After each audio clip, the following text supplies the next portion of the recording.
Welcome back, Freelancers Undefeated Rescue. We're continuing with the gear showcase series. We're back in the Rangers today, but we'll go out in Sebastian and go over some gear.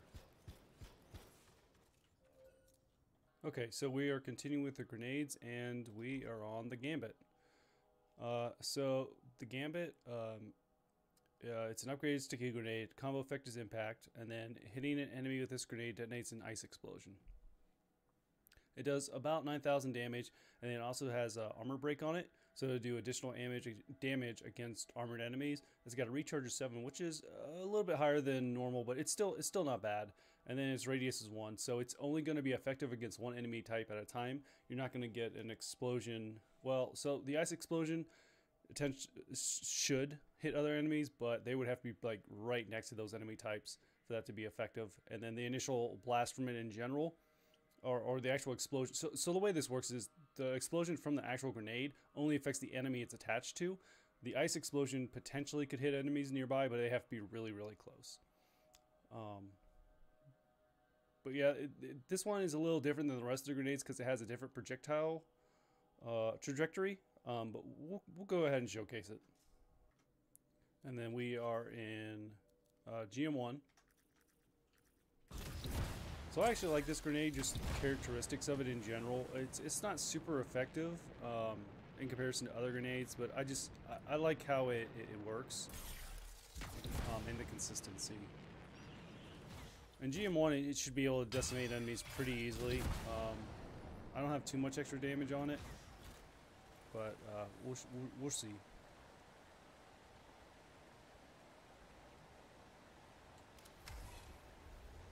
So you see how like it kind of straightens out and then it kind of tapers off a little bit. That's more of a range issue, but let's see if we can hit him.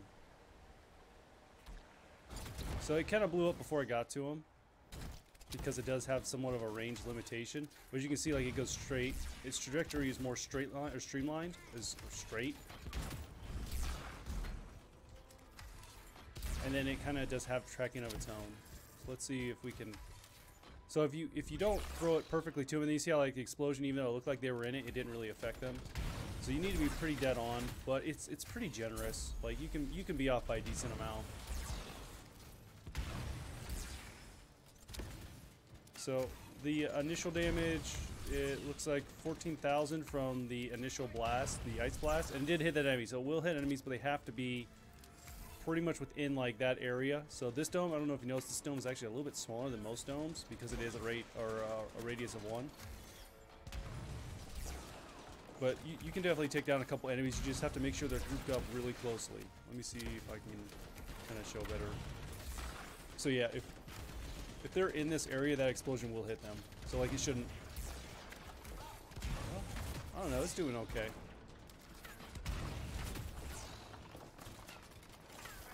Oh, see, in there I missed. So it's not the most accurate, but it's not too bad. And, oh, I thought I missed that one, but I didn't. Oh. So, let's see if we can find some armored enemies. Nope. Oh, that's an armored enemy. Shoot. So the ice blast did a little bit less damage, but it should do more damage. It's hard to tell in GM1 because the ice explosion on initial impact is doing a significant amount of damage. So it's hard to tell specifically what the numbers are right off the bat. But as you can see, I'm getting those yellow numbers, and that's not necessarily a weak point. That's because they're armored. Ooh, that was close. All right, let's test it against the Ranger shield. So, I don't know if you could tell, from the initial ice blast, it took down their shield, and then the follow-on blast from the actual grenade, it actually took the shield down the rest of the way. This should kill him. Yeah. So, pretty powerful, and I didn't really go over this. This is a detonator, so it will detonate primed, but I didn't even have to prime him because it's pretty good on its own in GM1, but we'll go into GM3 and showcase it there. We're back in the dungeon on GM3.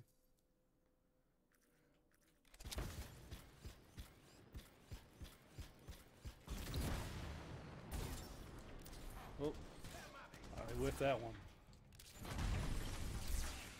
So it's not doing a lot to their shield. The ice blast seems to be doing more than the initial blast. It seems like they're both doing about the same though. Yeah.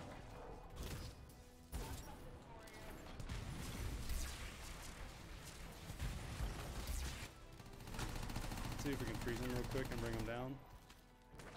Okay. So I'll go ahead and prime them because it's going to take a while to take them out. Yeah, it looks like for some reason we can't prime them. Oh, it's because they were changing elements, that's why. Okay.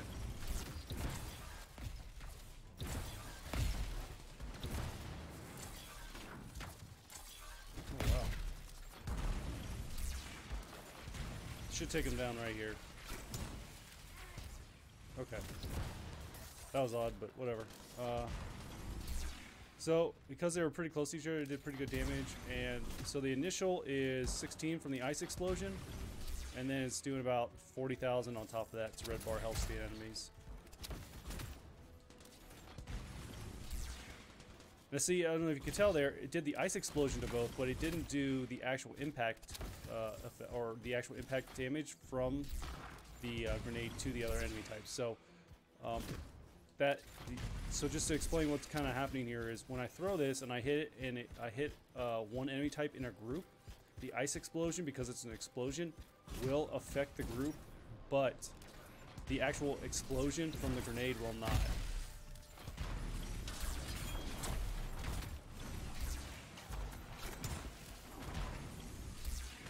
Yeah, 1640, that's about the same we were seeing for all the red bar health enemies.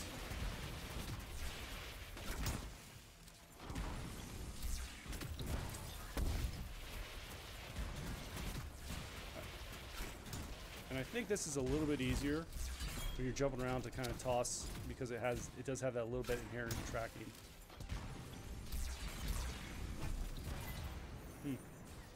Okay, so yeah, it's doing okay damage against them. It's not like I kind of predicted. It's not going to do very great unless you combo it. Even though it does pretty decent damage, it's just not decent enough. And because it doesn't really hit in a group. And then you see there, so like the blast effect from it did detonate that enemy type.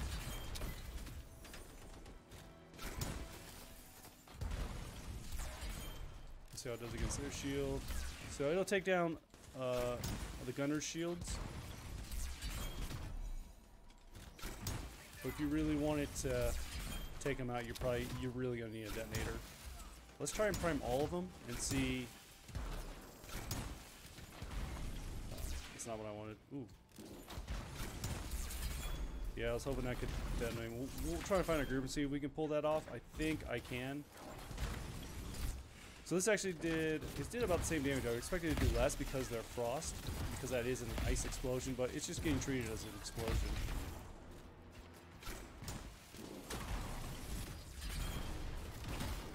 Ooh, got frozen until the very last second.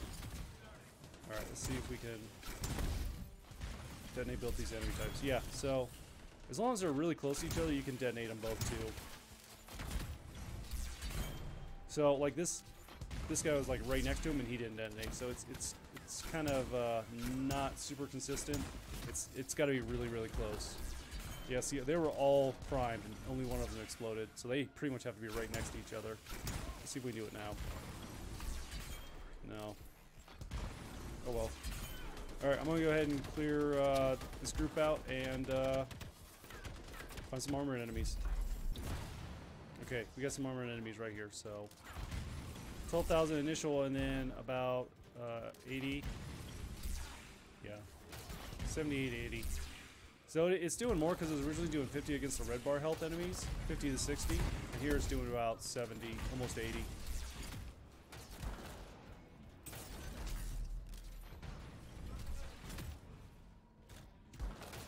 It's not like really great compared to what we were getting before, but it is better. And with enough charges, I'm able to pretty much take down this entire group. Alright, so against their shield, does a little bit less than a third.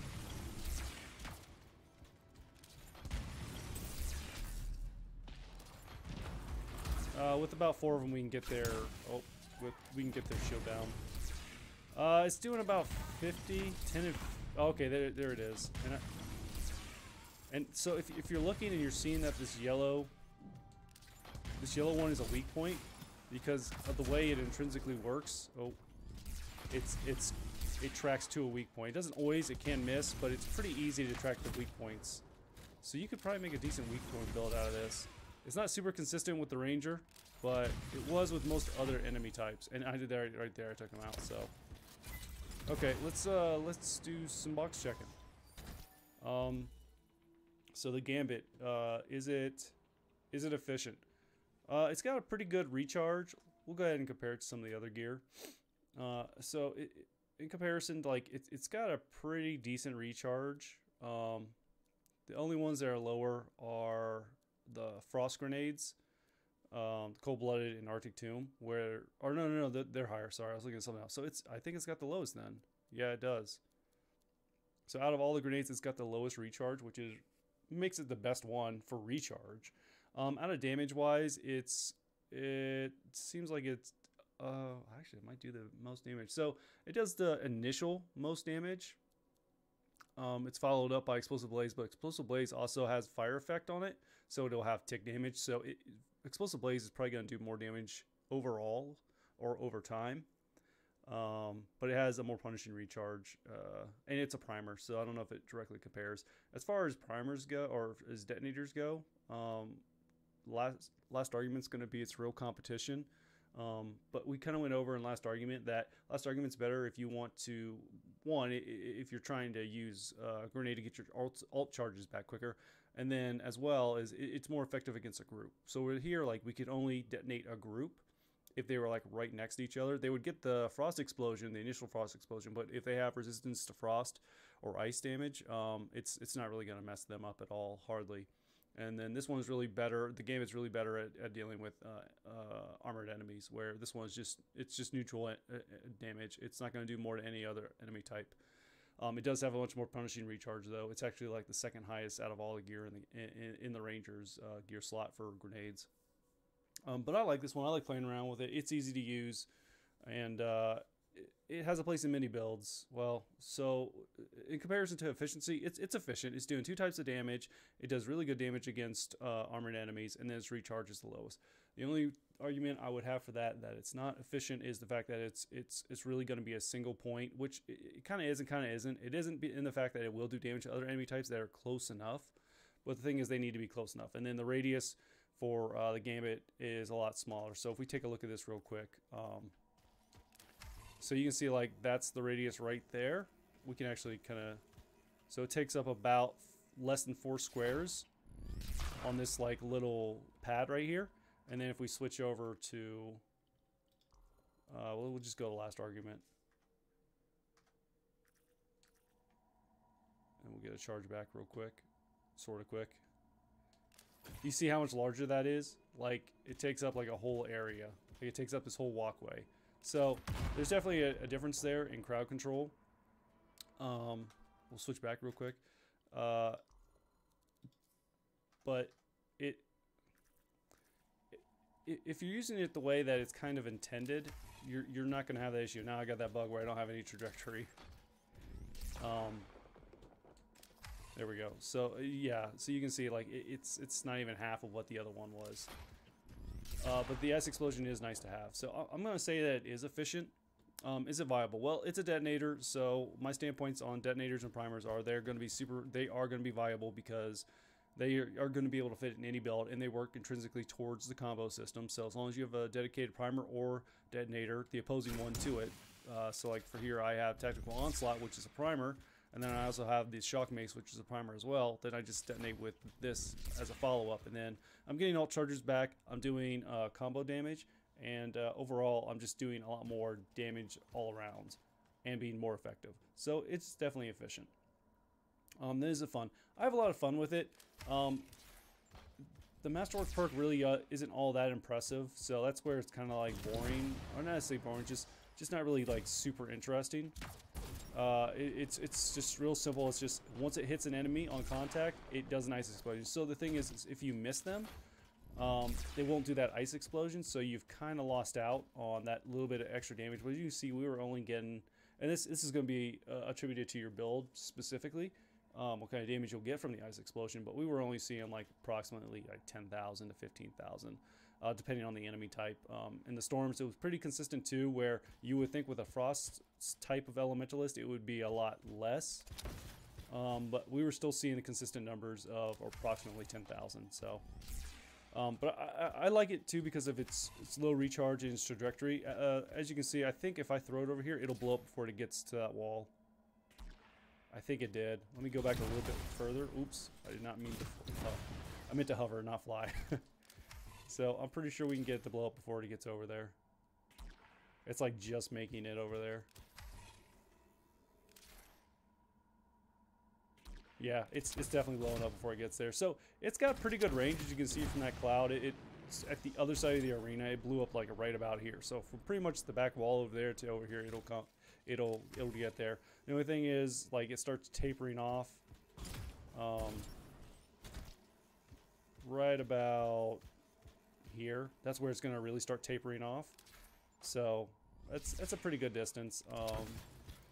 As long as you're pretty close to them, I don't think you're going to have any issues with getting like pretty good. And the thing too that we noticed that was actually kind of fun about it was, for me at least, is that it was hitting weak points almost every single time. The Ranger and the Storms were the only two that I wasn't getting consistent weak point hits on, and that's just because they move around a lot more and they don't like stay stationary a whole lot. But typically when you throw it, you can see it like spaz out and like try to like guide itself to their weak points. So if you had like a weak point build, this might be a decent addition to it, on top of just general damage it does. But I don't think there's a whole lot to say, so I'm going to end the video there. I'm going to go ahead and give it the thumbs up. Whether or not you want to, it's not like a super like meta gear piece, so I wouldn't say waste any coin on it. But I'm going to leave you there. I'm Defeated Rescue, and hope to see you guys out in Bastion.